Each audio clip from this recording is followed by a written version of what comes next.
Frères et sœurs, bonjour. J'espère que vous allez très bien. Gloire à Dieu. S'il y a quelque chose qu'on voit un peu partout aujourd'hui, dans les églises, dans les assemblées, c'est la prophétie et le miracle.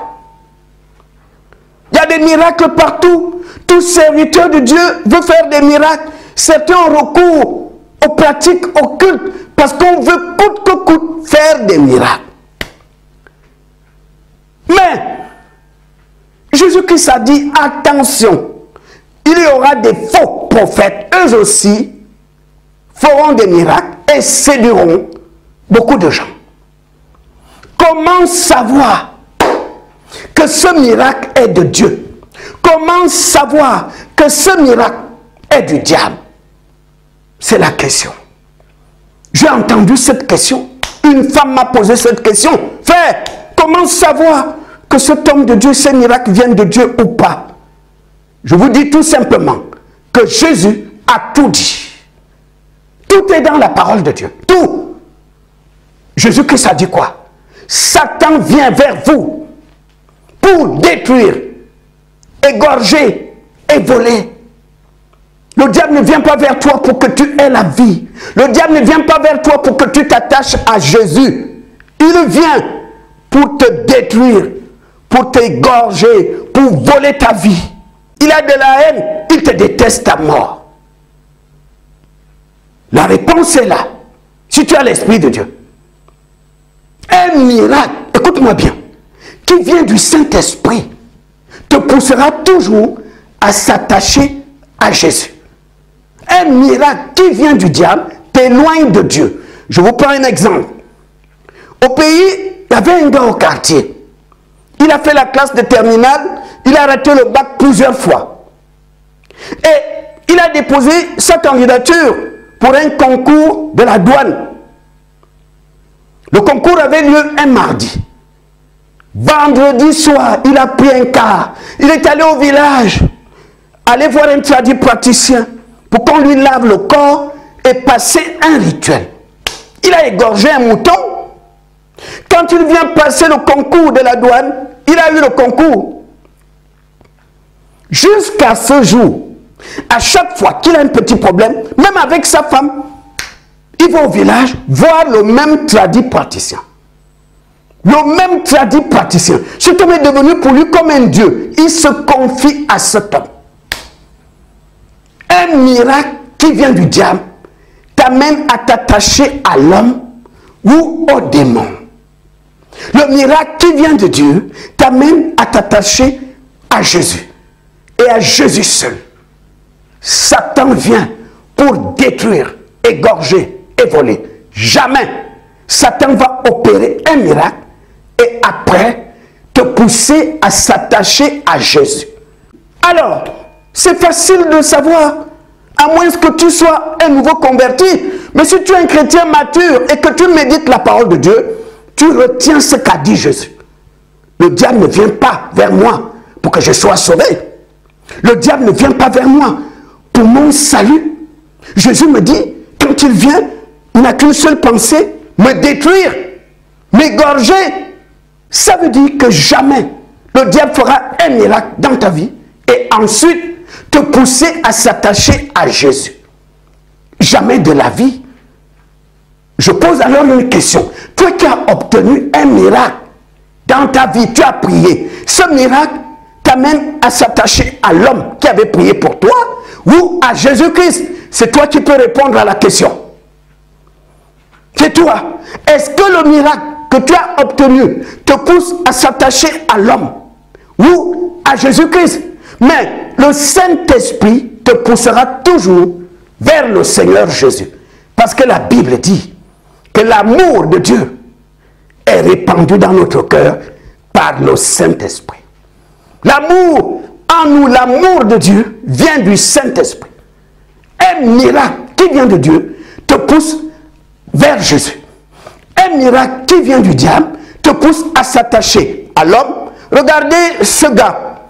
Depuis qu'il a eu le concours de douane, maintenant, à chaque fois qu'il a un problème, il court au village voir le tradit praticien.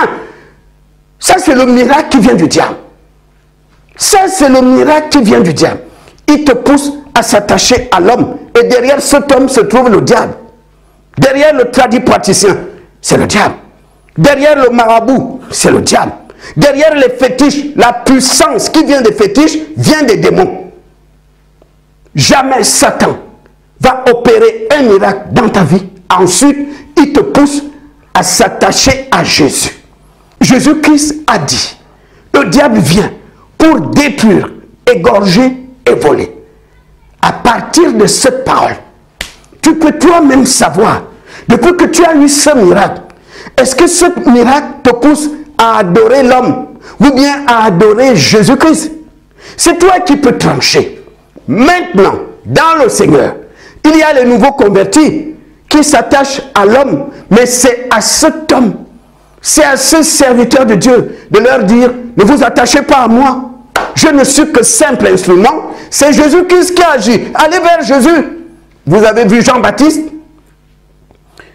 Vous avez vu Jean-Baptiste? Il disait aux gens, moi je ne suis pas le Messie, moi je ne suis pas le Christ, c'est lui le Christ, allez là-bas, c'est lui le Christ. C'est ça un homme de Dieu. Ça c'est les nouveaux convertis. Mais pour les chrétiens matures, depuis que tu as reçu le miracle, tu t'attaches à qui? À l'homme ou à Jésus? Il faut juste que tu saches, retenez-le, un miracle qui vient de Jésus amène l'homme à s'attacher à Jésus. À moins que tu sois de la catégorie des ingrats. Parce que les ingrats, ça existe. Souvenez-vous des 10 lépreux. 10 lépreux, 10. Ils avaient la lèpre. Ils sont venus voir Jésus. Ils ont été guéris, non? Un seul lépreux a été reconnaissant. Il est venu dire merci à Jésus. Et cet homme a eu et la guérison de la lèpre et le salut. Tu as obtenu un miracle. On a prié pour toi, tu es guéri, tu es délivré. Mais attention, la Bible nous parle de 10 lépreux. 10. Ils souffraient de la lèpre, ces gens. Jésus va les guérir. Un seul a été reconnaissant. Il est venu vers Jésus. Beaucoup sont guéris après. Ils n'ont pas besoin de Jésus.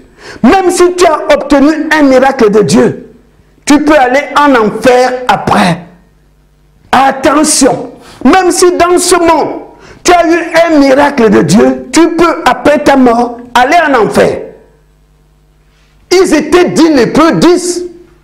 Ils ont tous été guéris. Un seul a suivi Jésus. Et Jésus lui a dit, ta foi t'a sauvé. Celui-là a obtenu la guérison de la lèpre et le salut. Tandis que les 9 autres ont juste obtenu la guérison de la lèpre, le salut. Non. C'est pourquoi, si Dieu a opéré un miracle dans ta vie, attache-toi à Jésus. Parce que après, quand tu vas mourir, tu risques d'aller en enfer. Et pourtant, tu as eu la preuve dans ta vie que Dieu est réel, que Dieu existe, puisqu'il a opéré un miracle dans ta vie. Alors, frères et sœurs, je voulais juste vous dire que c'est facile de savoir si le miracle, là, vient de Dieu ou pas. Si le miracle que tu as reçu vient du Saint-Esprit ou pas. Je pose une question simple. Depuis que tu as obtenu ce miracle, dans ton cœur, est-ce que tu t'attaches au prophète qui avait prié pour toi, au pasteur qui avait prié pour toi, ou bien tu t'attaches à Jésus? Est-ce que depuis que tu as eu ce miracle, ton amour pour Jésus a grandi? Aujourd'hui, tu penses à Jésus. Tu penses de plus en plus à Jésus. Si c'est ça, ton miracle vient de Dieu. Ton miracle vient de Dieu. Le miracle qui vient du diable ne te pousse pas vers Jésus. Parce que Satan est venu pour détruire, égorger et voler. Pas pour sauver. Pas pour que tu aies le salut. Que Dieu vous bénisse.